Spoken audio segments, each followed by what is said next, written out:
Bonjour à tous, c'est Isabelle, bienvenue sur ma chaîne. Je vous retrouve aujourd'hui, juste une dernière vidéo avant de partir en vacances pendant 15 jours. Ce qui fait que je pense que pendant 3 semaines, vous n'aurez pas de vidéo, étant donné que la semaine prochaine, je serai en vacances, la semaine d'après aussi. Et forcément, quand je vais rentrer, je ne suis pas sûre d'avoir le temps de filmer. Je vais essayer de filmer au plus vite. Mais au moins, sur 2 semaines sans vidéo, je m'en excuse. Mais c'est vrai que quand je pars en vacances, j'ai pas envie d'embêter tout le monde avec mes montages vidéo. Donc, je profite au maximum. On est donc ici aujourd'hui pour parler des derniers livres que j'ai lus pour le challenge Pay Ton Slip. On est au mois d'août. Donc, la dernière fois, je vous avais laissé... J'avais lu 11 livres au 31 juillet. Quels sont les livres que j'ai lus depuis le début du mois d'août? Ça fait donc 8 jours. En 8 jours, j'ai lu 1, 2, 3. J'ai lu quand même 5 livres. Alors, on se dit, ouais, super, elle a lu 5 livres. Je dois dire que le bilan est vraiment maxi désolant. Autant les autres semaines, j'avais toujours au moins un livre qui m'avait hyper étonnée, où je m'étais dit waouh. Là ça va être un petit peu le point livresque de la loose, parce que franchement, à part un qui tire son épingle du jeu, mais bon, c'est parce que j'aime beaucoup l'auteur, franchement les autres c'est un petit peu la cata. On va donc commencer où je vous avais laissé la dernière fois. Je vous disais que j'étais en train de lire Vis-à-vis de Peter Swanson. C'est un thriller qui est paru aux éditions Gallmeister. Gallmeister, je dis oui, j'adore ces éditions-là. Franchement, tous les livres, Pete Fromm, David Vann, je peux y aller les yeux fermés. Et donc j'avais vraiment envie de découvrir ce livre-ci. On est ici avec Henrietta et son mari Lloyd. Ils viennent d'emménager à Boston et ils sympathisent avec leurs voisins. Et donc un jour, les voisins les invitent donc chez eux pour un petit apéro, afin de mieux se connaître. Et Henrietta, qu'on appelle N dans le bouquin, va remarquer un objet, et cet objet est lié à un meurtre qui a eu lieu plusieurs années auparavant, un meurtre sur lequel on n'a pas retrouvé le meurtrier, et un meurtre qui l'avait vraiment obsédé dans son passé. Forcément, elle voit cet objet-là et elle se dit que son voisin est peut-être le tueur de ce fameux Dusty. Et on est donc parti sur l'enquête de N. Est-ce que son voisin, qui s'appelle Matthew, est-il le meurtrier ou pas? Que s'est-il passé? Qui a tué ce fameux Dusty? Je me disais, c'était plutôt pas mal comme idée. Le début, j'ai pas maxi emballé, mais bon, j'attendais que ça monte en puissance et que je sois un petit peu plus dans l'histoire. Et voilà, le gros souci, c'est que ça n'est jamais monté en puissance. Et que c'est quand même resté, pas plat total, mais bon, presque pendant tout le bouquin. Et forcément, ça l'a pas fait. J'ai attendu. J'ai hésité à l'arrêter. Je me suis dit, allez, continue, va jusqu'au bout. Tu auras peut-être une révélation de ouf à la fin. Ouais. Bon, ça m'a pas vraiment emballé, même la fin, j'ai pas trouvé ça vraiment waouh quoi. Donc le livre Impossible à lâcher, irrésistible et angoissant, un thriller psychologique remarquable. Désolé The Guardian qui a mis ce petit mot à la fin du livre, mais non, ça l'a pas fait du tout. Du coup, après ce livre-ci, j'ai continuer avec ma petite Kobo, et sur ma Kobo j'avais un livre dont j'attendais énormément. Ce livre, c'est La chaîne d'Adrian McKinty. C'est un roman qui est paru chez Mazarine. Moi je l'ai lu sur ma Kobo et c'est vrai que franchement l'idée me paraissait intéressante. C'est l'idée de ces chaînes qu'on reçoit. Bon, vous avez sûrement tous eu ça durant votre jeunesse où on écrivait, parce que oui, à l'époque on n'avait pas les téléphone portable, et donc on écrivait et on passait le mot à sa copine ou son copain qui réécrivait, qui devait le réécrire en moins de 10 ou 15 fois ou 20 fois pour ne pas que la poisse vienne sur nous. je vous avouerai que je l'ai presque jamais fait parce que j'ai toujours eu la flemme de recopier et la poisse ne m'est jamais tombée dessus, tout du moins j'ai des doutes que 30 ans après la poisse me retombe dessus. De toute façon la poisse elle tombe dessus, qu'on ait fait une chaîne ou pas. Et c'est ce que Rachel va vivre. Rachel est une mère célibataire. Elle s'est séparée de son conjoint. Ils ont eu un enfant ensemble qui s'appelle Kylie. Alors Rachel a déjà pas beaucoup de chance dans la life, parce que Rachel s'est chopé un cancer. Et au tout début du livre, elle doit se rendre chez son médecin parce qu'il s'avère que son cancer du sein est en train de reprendre. Donc déjà, pauvre Rachel, et là, lui tombe dessus un coup de téléphone qui lui annonce que sa fille Kylie a été enlevée à un arrêt de bus et qu'il faut donc qu'elle kidnappe un autre enfant pour que... alors, c'est assez compliqué. Forcément, il faut penser chaîne. Donc, la personne qui a kidnappé Kylie doit... tout faire pour que Rachel kidnappe un autre enfant, pour que leur enfant à eux, forcément, soit libéré. Si Rachel ne prend pas un autre enfant, forcément, ils tuent non seulement Kylie, mais leur enfant est tué aussi. Donc là, on est avec Rachel, j'espère que vous me suivez encore, donc Rachel, sa fille Kylie, a été enlevée. Pour que Kylie soit libérée, elle doit elle aussi forcément continuer cette chaîne. Donc elle doit kidnapper un autre enfant, relancer les parents par téléphone pour qu'ils versent une rançon et pour que eux aussi kidnappent un autre enfant, ce qui libérera Kylie. Voilà, donc c'était pas mal l'idée, moi j'aimais bien l'idée de cette chaîne et je trouvais ça intéressant. Le seul problème c'est que ça c'est long quoi. C'est long, il n'y a pas vraiment pas de la surenchère, mais moi ce que j'aime c'est quand vraiment ça bouge et là ça reste un petit peu comme Peter Swanson, ça reste quand même un petit peu encore dans le plat. Les personnages m'ont pas plus que ça et au bout d'un moment voilà, tu kidnappes pour que l'autre kidnappe, pour que l'autre kidnappe, pour que l'autre kidnappe, au bout d'un moment c'est un peu long et c'est ce que je reproche à ce livre, tout comme celui de Peter Swanson. Franchement, j'en attendais, celui-ci, j'en attendais vraiment beaucoup. Sauf qu'il me semblait quand même avoir vu des gens qui avaient trouvé ça super, qui avaient été pris dans l'histoire, qui avaient trouvé que vraiment c'était un suspense haletant et tout. Voilà. Ça ne l'a pas fait pour moi. Du coup, j'ai décidé de laisser tomber les thrillers.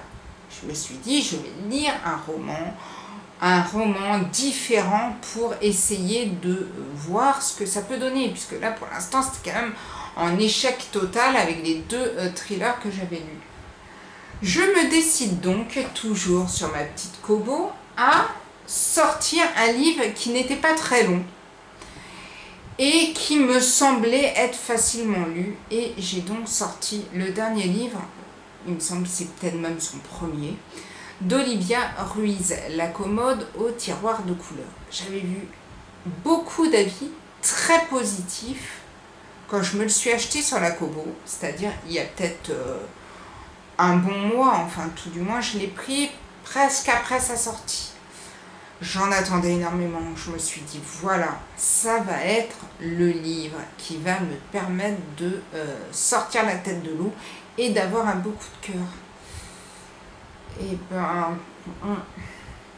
alors c'est inspiré de l'histoire des grands-parents d'Olivia Ruiz, donc qui ont vécu en Espagne et qui ont fui l'Espagne au moment de la guerre avec Franco et tout, pour venir vivre en France. Et on va donc suivre Rita qui arrive donc en France, qui est cette grand-mère, et on va suivre pourquoi elle a fui l'Espagne, ce qui s'y passait là-bas, comment elle est arrivée en France, sa vie en France, enfin voilà, une histoire familiale,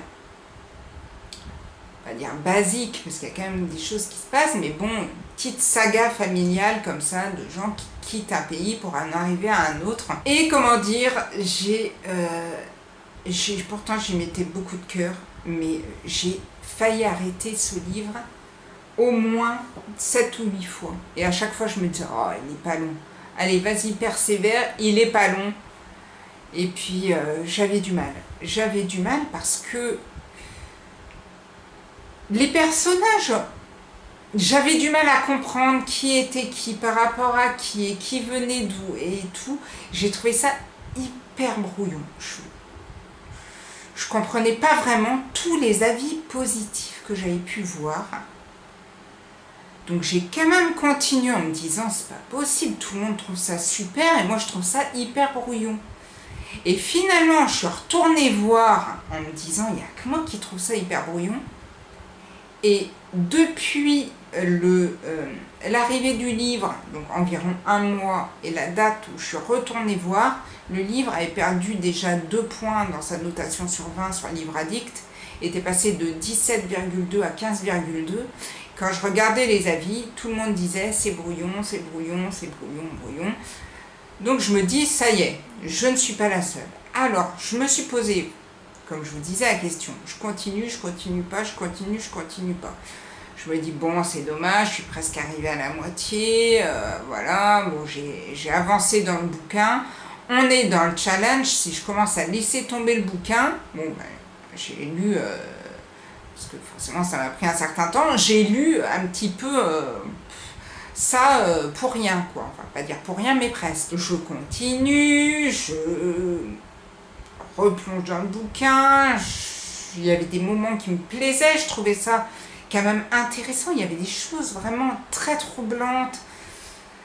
On se dit, pauvre femme, tout ce qu'elle a pu vivre et tout, mais bon, en même temps, c'était toujours brouillon. Je suis arrivée à la fin, j'étais en larmes, c'était bien, c'était un beau livre, mais il aurait fallu tout revoir pour que vraiment, quand on rentre dans le livre, on se dise, bon alors voilà, tous ces personnages sont là, ça c'est ci, ça c'est ça, et là, je pense que si vraiment le livre avait été bien repris, sans ce côté écriture un peu brouillon, ça avait été bien revu, je pense que franchement, ça faisait un très beau livre, un très beau coup de cœur. Là, bah, ça m'a vraiment bloqué et forcément, ça l'a pas fait, mais c'est dommage parce que quand même arrivé à la fin, comme je vous disais, ça m'a troublée. Alors on arrive au 4e livre, hein, je passe assez vite parce que je ne vais pas vous parler 100 ans de livres qui ne m'ont pas plu. On arrive au livre qui m'a le plus plu des 5 livres que j'ai lus. J'ai décidé en cette période de canicule de sortir les nouvelles aventures du fakir au pays d'Ikea, le 2, le retour de Romain Puertolas que j'avais dans ma pile des challenges là, des livres, des reliques de ma palle. Je me suis dit, allez, je me le sors. J'adore Romain Puertolas, vraiment j'ai aimé tous ses bouquins. Presque tous. Je crois que celui que j'ai le moins aimé, c'est Tout un été sans Facebook, ou un truc comme ça que j'avais moyennement accroché avec le personnage principal. J'avais beaucoup aimé le fakir, donc je me suis dit, je vais retenter celui-ci. Avec une petite appréhension, parce que forcément, quand on a aimé un livre, on se dit, j'espère que ça va pas être la même chose en 2, et donc dans ce cas-là, ça serait un peu raté. On est donc toujours avec Ajaata Chatroo, la vache Patel, qui est donc ce fameux fakir qui, à la fin du 1, s'en sort plutôt pas mal, et il est devenu écrivain. Sauf qu'il est devenu écrivain, mais il a quand même des petits problèmes avec son éditeur, parce que son éditeur a détesté son nouveau livre. Il a vraiment trouvé ça totalement futile. Donc Ajaata Chatroo est plutôt encore, au début du livre, en mauvaise passe. Surtout que forcément, il est toujours à la recherche de son lit à clous de chez Ikea qui s'appelle le Kissifroxypic. Et il apprend que le Kissifroxypic a totalement disparu et qu'il n'est plus possible d'en avoir aucun. Il se dit, bah, pas grave, je vais aller en Suède, je vais voir le patron d'Ikea et je vais lui dire que je veux un Kissifroxypic. Donc voilà notre ami Ajaata Chatroo qui s'envole en Suède au frais et qui va donc vivre encore plein de péripéties plus folles les unes que les autres. C'est ce que j'aime dans les romans de Romain Portolas. On part dans tous les sens, on a toujours des noms plus drôles les uns que les autres. Moi, c'est vraiment ça, qui me plaît. Et ce que j'aimais aussi, c'est qu'on va apprendre comment ce petit Ajaata Shastru est arrivé à l'âge de 10 ans à vouloir devenir fakir et comment il va devenir fakir, quel a été l'apprentissage de ce petit garçon. C'est vraiment ultra drôle. Et voilà, ouais, je sais plus. Je sais qu'il y a le Baba au rhum, il y a le Hussein al-Cacahuète, ça me fait trop rire. C'est plein de noms très très drôles, et moi c'est vrai que forcément j'adore. Alors maintenant, forcément, je ne vais pas trouver les noms les plus drôles, mais du coup, si vous voulez bien rigoler durant cet été, ou ailleurs, hein, ou en automne ou en hiver, moi je trouvais que c'était finalement, au départ je me tâtais un peu parce que je trouvais que c'était plus un roman à lire l'hiver, mais je regrette pas du tout. Ça a été ma meilleure lecture durant ces 8 jours. Et donc après ce livre-ci, je me suis dit, allez, t'as lu 2 thrillers, ça l'a pas fait. Tu as lu le livre d'Olivia Ruiz, qui est un roman familial, ça l'a pas forcément fait non plus. Tu as lu un livre très drôle, qui l'a plutôt bien fait. Tu vas te relancer dans un thriller, parce que c'est vrai que j'adore les thrillers et que c'est ce que j'aime le plus.